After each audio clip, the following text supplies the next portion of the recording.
What's going on, my trainer club? We have to finish up and maximize this Kanto event because there could be a potential as the future generations come out that these Kanto Pokemon are going to become more rare and almost as if they are extinct. So let's check out what do we need to maximize, what guys we should catch, and let's get ready for Gen 4. Welcome to the Trainer Club. Here we go!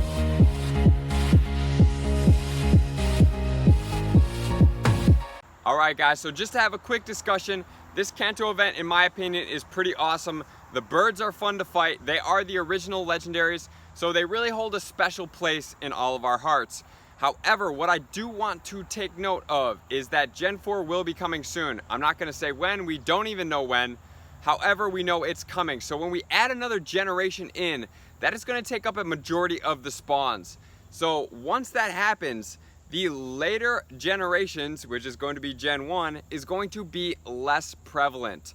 So what that means for us is that we need to take full advantage of these last days of this Kanto event in order to maximize what is going on right now, because as we add on more generations, and let's say we go to Gen 5, which I know it's going to be a little while, but stay with me right now, we are going to have a lot less Gen 1, and things like Lapras are ultra rare already. The Snorlaxes are very rare. The Chanseys are very rare, but right now they are more prevalent, so you can catch those guys. So make sure to, one, find all of these rare guys, which I would say the Lapras, the Chansey, the Snorlax, the Hitmonchan, Hitmonlee, super rare. Make sure to stack up on as much candy of those guys as you possibly can.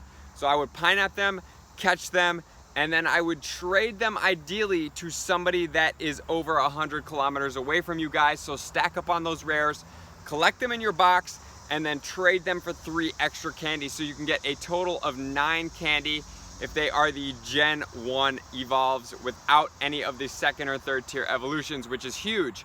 So that is one of my key tips to maximize right now, because at some point Gen 1 is going to be a lot more scarce. And then also what we do want to take note is that Gen 4 is coming, so if we haven't played a lot of Gen 1 or we're newer to the game, we're going to want to stack up on these Gen 1 original Pokemon that are going to evolve in Gen 4. Which for myself, I have plenty of candy of these guys, but let's say Eevee. If you don't have a lot of Eevee candy, now would be the time, because they are going to be dissipating a little bit and they are going to be evolving in Gen 4 to Leafeon and Glaceon. Other guy that I'm going to throw in there that is ultra rare is Porygon. For me, Porygon is never around. I rarely ever see Porygon, but Porygon is out there. He is going to evolve in Gen 4 as well. So make sure to stack up and Pineapple as many Porygons as you possibly can see. And I know they are still rare during this event, but when you do see them, Pineapple them and get them, and then trade them or save them for somebody that you see that is over 100 kilometers typically away from you.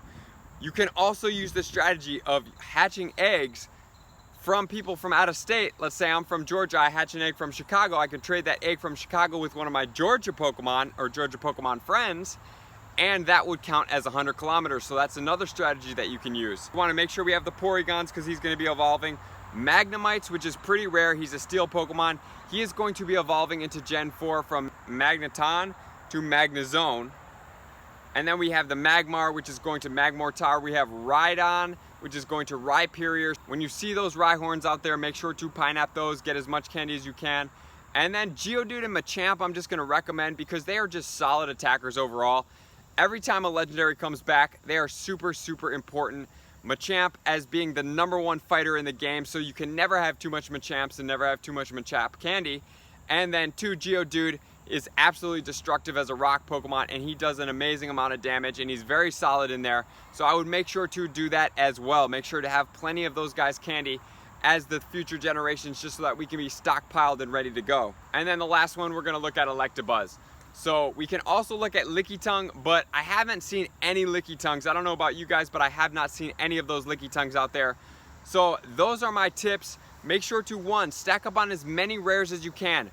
Save them and trade them to maximize on the amount of candy, especially the ones that are very rare for you. For myself, that's Porygon, that is Chansey, that is Lapras. I would expect that those are very rare for all those other guys around everywhere, almost in general, unless you're by the water, then you may see an occasional Lapras.